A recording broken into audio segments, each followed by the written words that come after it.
اب آپ ام المؤمنین سیدہ عائشہ صدیقہ رضی اللہ عنہا کے حالات و واقعات سنیں۔ آپ رضی اللہ عنہا کا نام عائشہ جبکہ لقب صدیقہ تھا۔ کنیت ام عبداللہ تھی۔ آپ کے والد کا نام عبداللہ بن ابی قحافہ تھا، لیکن ان کو ابو بکر کے نام سے پکارا جاتا تھا۔ آپ کی والدہ کا نام ام رومان بنت عامر تھا۔ آپ باپ کی طرف سے قریشی اور ماں کی طرف سے کنانیہ تھیں۔ اس حساب سے سیدہ عائشہ رضی اللہ عنہا کا نسب نبی اکرم صلی اللہ علیہ وسلم سے 7ویں پشت پر اور ماں کی طرف سے 11ویں پشت پر مل جاتا ہے۔ آپ کے ہاں کوئی اولاد نہیں ہوئی۔ رسول اللہ صلی اللہ علیہ وسلم نے فرمایا تھا، تم اپنے بھانجے عبداللہ بن زبیر کے نام پر اپنی کنیت رکھ لو۔ جب عبداللہ بن زبیر پیدا ہوئے تو سیدہ عائشہ رضی اللہ عنہا انہیں گود میں اٹھا کر آپ کی خدمت میں لائیں، تو اس وقت آپ نے فرمایا، یہ عبداللہ ہے اور تم ام عبداللہ۔ دراصل عرب میں کنیت شرافت کا نشان تھی، اس لیے ہر مرد اور عورت اپنی کنیت ضرور رکھتا تھا۔ آپ رضی اللہ عنہا کی والدہ ام رومان کا پہلا نکاح عبداللہ ازدی سے ہوا تھا۔ عبداللہ ازدی کی وفات کے بعد سیدنا ابو بکر کے نکاح میں آئے۔ ان کے ہاں ابو بکر صدیق رضی اللہ عنہ سے صرف 2 بچے پیدا ہوئے، سیدنا عبد الرحمن رضی اللہ عنہ اور سیدہ عائشہ رضی اللہ عنہا۔ سیدہ عائشہ نبوت کے 4تھے سال پیدا ہوئیں۔ صحیح بخاری میں سیدہ عائشہ رضی اللہ عنہا کا اپنا بیان ہے کہ 6 سال کی عمر میں نبی صلی اللہ علیہ وسلم کے ساتھ میرا نکاح ہوا اور 9 سال کی عمر میں رخصتی ہوئی۔ اب میں نکاح کے طے ہونے کی تھوڑی سی تفصیل بیان کرتا ہوں۔ سیدہ خدیجہ رضی اللہ عنہا نبوت کے 10ویں سال انتقال کر گئیں۔ رسول اللہ صلی اللہ علیہ وسلم غمگسار بیوی کی وفات کے بعد اکثر غمگین رہتے تھے۔ صحابہ کرام نے یہ صورتحال دیکھ کر آپ سے اس بارے میں بات کی اور تجویز پیش کی کہ آپ دوسرا نکاح کر لیں۔ آپ نے فرمایا، ٹھیک ہے۔ صحیح بخاری میں ہے کہ نبی صلی اللہ علیہ وسلم کی طرف سے عائشہ صدیقہ رضی اللہ عنہا کے ساتھ نکاح کرنے کا پیغام سیدہ عائشہ کے ولی اور والد سیدنا ابو بکر صدیق رضی اللہ عنہ کو پہنچا تو انہوں نے کہا، میں تو آپ صلی اللہ علیہ وسلم کا بھائی ہوں، تو عائشہ کا نکاح آپ سے کیسے ہو سکتا ہے؟ اس پر نبی صلی اللہ علیہ وسلم نے فرمایا، تم میرے دینی بھائی ہو، نسبی نہیں، لہٰذا میرے ساتھ عائشہ کا نکاح ہو سکتا ہے، وہ میرے لیے حلال ہے۔ اس طرح نبی صلی اللہ علیہ وسلم کے ساتھ عائشہ رضی اللہ عنہا کا نکاح ہوا اور حق مہر 500 درہم مقرر ہوا۔ نکاح بہت سادگی سے ہوا۔ سیدہ عائشہ فرماتی ہیں کہ نبی اکرم صلی اللہ علیہ وسلم نے ایک روز فرمایا، اے عائشہ، نکاح سے پہلے تم مجھے 2 مرتبہ دکھائی گئیں۔ جبریل ریشم کے کپڑے میں کوئی چیز لپیٹ کر لائے اور کہا، یہ آپ کی بیوی ہیں۔ میں نے کپڑے کو کھولا تو وہ تم تھیں۔ چنانچہ میں نے کہا، اگر یہ اللہ تعالیٰ کا فیصلہ ہے تو اللہ ضرور کرے گا۔ امام سہیلی نے الاجابہ میں لکھا ہے کہ اس میں شک نہیں، انبیاء کا خواب وہی ہوتا ہے۔ گویا بذریعہ وحی نبی صلی اللہ علیہ وسلم کو اس نکاح کے بارے میں بتایا گیا۔ نکاح کے بعد 3 سال تک سیدہ عائشہ رضی اللہ عنہا اپنے میکے میں رہی۔ ہجرت کے بعد انتہائی سادگی سے رخصتی ہوئی۔ اس وقت رسول اللہ صلی اللہ علیہ وسلم کے پاس ضیافت کے لیے دودھ کے ایک پیالے کے سوا کچھ نہیں تھا۔ آپ نے دودھ کے پیالے میں سے خود نوش فرمایا، پھر سیدہ عائشہ کو دیا، انہوں نے بھی پیا۔ رخصتی کے وقت آپ کی عمر 9 سال تھی۔ رخصتی شوال 1 ہجری میں ہوئی۔ بعض اہل علم نے کہا کہ رخصتی 2 ہجری میں ہوئی۔ سیدہ عائشہ رضی اللہ عنہا کا حجرہ چھوٹا سا تھا، دیواریں مٹی کی تھیں، چھت کھجور کے پتوں اور ٹہنیوں کی تھی۔ ان کے اوپر کمبل ڈال دیا گیا تھا تاکہ بارش میں نہ ٹپکے۔ چھت کی بلندی اتنی تھی کہ آدمی ہاتھ سے چھو سکتا تھا۔ دروازے پر ایک پٹ کا کواڑ تھا جو ساری عمر کبھی بند نہ ہوا۔ پردے کے طور پر ایک کمبل دروازے پر پڑا رہتا۔ یہ تو حجرے کی کیفیت تھی۔ اس کے اندر کی کل کائنات 1 چارپائی، 1 چٹائی، 1 بستر اور 1 کھجور کی چھال بھرا تکیہ۔ کھجوریں رکھنے کے لیے 1-2 مٹکے، پانی رکھنے کا ایک برتن اور پانی پینے کے لیے ایک پیالے پر مشتمل تھی۔ گھر میں کھانا پکانے کی نوبت بہت کم آتی تھی۔ خود سیدہ عائشہ رضی اللہ عنہا فرماتی ہیں، کبھی بھی 3 روز متواتر ایسے نہیں گزرے کہ خاندان نبوت نے پیٹ بھر کر کھانا کھایا ہو۔ 3 چاند گزر جاتے، گھر میں آگ نہیں جلتی تھی، صرف چوہارے اور پانی پر گزارا تھا۔ فتح خیبر کے بعد آسانی ہوئی تو آپ نے ازواج مطہرات کے سالانہ اخراجات مقرر کر دیے، لیکن دوسروں کی امداد کرنے کی وجہ سے یہ سامان کبھی بھی کافی نہیں ہوتا تھا۔ اس تنگ دستی کے باوجود آپ صلی اللہ علیہ وسلم کی گھریلو زندگی نہایت خوشگوار تھی۔ آپ کی پوری زندگی میں سیدہ عائشہ اور دوسری ازواج مطہرات کی گزر بسر اسی صورت میں ہوتی رہی۔ نبی اکرم صلی اللہ علیہ وسلم نے انتقال فرمایا تو سارا عرب اسلام کے ماتحت ہو چکا تھا۔ تمام صوبوں سے دولت کے انبار مدینے آ رہے تھے، لیکن جس روز نبی اکرم صلی اللہ علیہ وسلم کا انتقال ہوا اس روز سیدہ عائشہ کے گھر میں ایک دن کے گزارے کا سامان بھی نہیں تھا۔ سیدنا صدیق اکبر کے زمانے میں ازواج مطہرات کو خیبر کی پیداوار سے بدستور مقررہ غلہ ملتا رہا۔ سیدنا عمر نے اپنے دور میں ان کے نقد وظائف مقرر فرما دیے۔ سیدہ عائشہ کو 12,000 درہم سالانہ ملتے تھے، جبکہ باقی ازواج مطہرات کو 10,000 درہم ملتے تھے۔ یہاں قابل ذکر بات یہ ہے کہ جس روز سیدہ عائشہ کو یہ وظیفہ ملتا تھا اس شام بھی گھر میں فاقہ ہوتا تھا، اس لیے کہ وہ سب کچھ تقسیم کر دیتی تھی۔ نبی صلی اللہ علیہ وسلم کو سیدہ عائشہ سے بہت محبت تھی اور یہ بات صحابہ کو بھی بخوبی معلوم تھی، چنانچہ یہ حضرات بھی اسی روز تحائف وغیرہ بھیجتے تھے جس روز آپ کی باری سیدہ عائشہ کے ہاں ہوتی تھی۔ آپ اکثر سیدہ کے ساتھ ایک ہی برتن میں کھانا تناول فرماتے تھے اور عموماً اسی جگہ سے بوٹی اور ہڈی کھاتے جس جگہ سے سیدہ عائشہ نے کھائی ہوتی۔ ایک سفر میں سیدہ عائشہ آپ کے ساتھ تھیں۔ آپ نے صحابہ کرام رضوان اللہ علیہم اجمعین کو آگے بڑھ جانے کا حکم دیا اور سیدہ سے فرمایا، آؤ دوڑ لگا، دیکھیں کون آگے نکلتا ہے۔ چنانچہ دوڑ شروع ہوئی۔ سیدہ دبلی پتلی تھیں، آگے نکل گئیں۔ کئی سال بعد پھر اسی قسم کا موقع آیا۔ آپ نے فرمایا، آؤ دوڑ لگائیں۔ اس وقت تک سیدہ بھاری بھرکم ہو گئی تھیں۔ اس مرتبہ آپ آگے نکل گئے اور فرمایا، یہ اس روز کا جواب ہے۔ ایک مرتبہ رسول اللہ صلی اللہ علیہ وسلم نے فرمایا، عائشہ، جب تم مجھ سے خوش ہوتی یا ناراض ہوتی ہو تو مجھے پتہ چل جاتا ہے۔ سیدہ نے پوچھا، وہ کیسے؟ آپ نے فرمایا، ناراض ہوتی ہو تو کہتی ہو ابراہیم کے رب کی قسم، خوش ہوتی ہو تو کہتی ہو محمد کے رب کی قسم۔ یہ سن کر سیدہ نے عرض کیا، اے اللہ کے رسول، صرف زبان سے نام چھوڑتی ہوں، دل میں تو آپ ہی بسے ہوتے ہیں۔ گھر میں اگرچہ خادمہ موجود تھی لیکن نبی صلی اللہ علیہ وسلم کا ہر کام سیدہ عائشہ صدیقہ اپنے ہاتھوں سے کرتی تھیں۔ آٹا خود پیستی تھیں، خود گوندتی تھیں، کھانا خود پکاتی تھیں، آپ کا بستر اپنے ہاتھ سے بچھاتی تھیں، وضو کا پانی خود لا کر دیتی تھیں، قربانی کے اونٹوں کا قلادہ خود بڑھتی تھیں، آپ صلی اللہ علیہ وسلم کے سر میں کنگھی خود کرتی تھیں، کپڑے خود دھوتی تھیں اور سوتے وقت مسواک اور پانی آپ کے سرہانے خود رکھتی تھیں۔ ہر معاملے میں آپ کی پسند اور خوشی کا ہر وقت خیال رکھتی تھی۔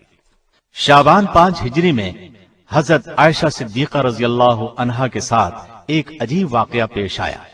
اس واقعے نے نہ صرف آپ کی بلکہ خود رسول اللہ صلی اللہ علیہ وسلم کی زندگی مبارک میں بھی ہلچل مچا دی۔ اس واقعے کو واقعہ افک کہتے ہیں۔ یہ واقعہ صحیح بخاری اور دوسری کتب احادیث میں بھی موجود ہے۔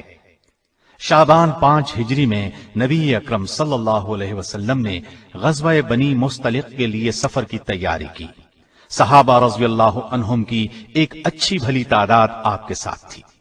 منافقوں کو اندازہ تھا کہ اس معرکے میں کوئی خونریز جنگ تو ہوگی نہیں، لہٰذا ان کی بھی بڑی تعداد اسلامی فوج میں شامل ہو گئی۔